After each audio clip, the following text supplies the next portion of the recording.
Skaties, kur sābam stāv dzinēja vadības bloks. Pašas pārla.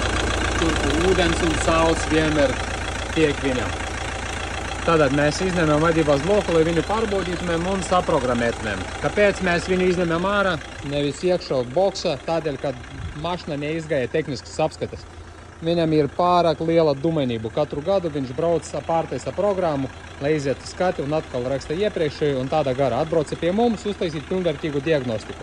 Konstatējam to, kad viņam ir mašina čipota, atprogrammēta visa ekoloģija, gēris nekorekti, atkodēts kļūdas met par gēru. Opelis, sāps Opelis, viņam vienāds motors, vienāds bloks.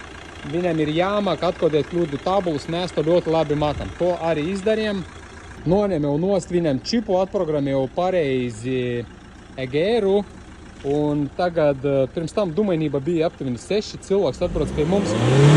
Izputējis bija ļoti netīrs melns. Melni dūmi šeit vienkārši gāzas. Viņš aizbrauca, izmazgāja, izputēja. Mēs noņemam viņam čipu.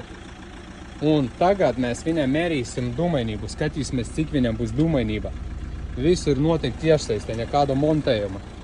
Ar tekstu tagad mērīsim viņam dumainību un skatīsimies, kas tur ir 13, 12, 11, 10, 9, 8, 7, 6, 5, 4, 3, 2, 1, 0.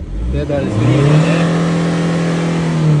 un dumainība 1,24. Viņam dumainība ir jābūt 1,5. Šitais mašinai ir 2009. gads, un tagad nekāda DPF ekoloģijas iekšā vispār nav.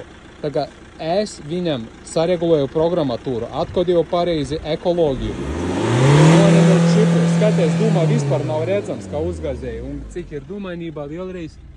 1,22. Perfekts rezultāts. Tūlītās mēs uzgāzēsim viņam trešā reiz.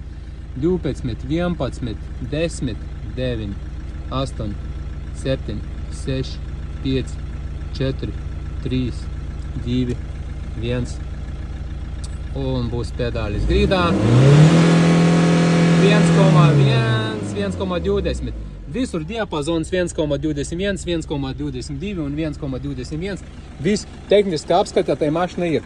Nekāda faila pārtaisīšana sakarā ar uz tehnisku apskati. Tikai pārtaisījām programmatūru, noņemam čipu, izmazgājāt izputēju un pareizi atkodējam ekoloģiju. Ja ir nepareizi atkodēta ekoloģija, cilvēks arī dažreiz var neiziet tehniskas apskates.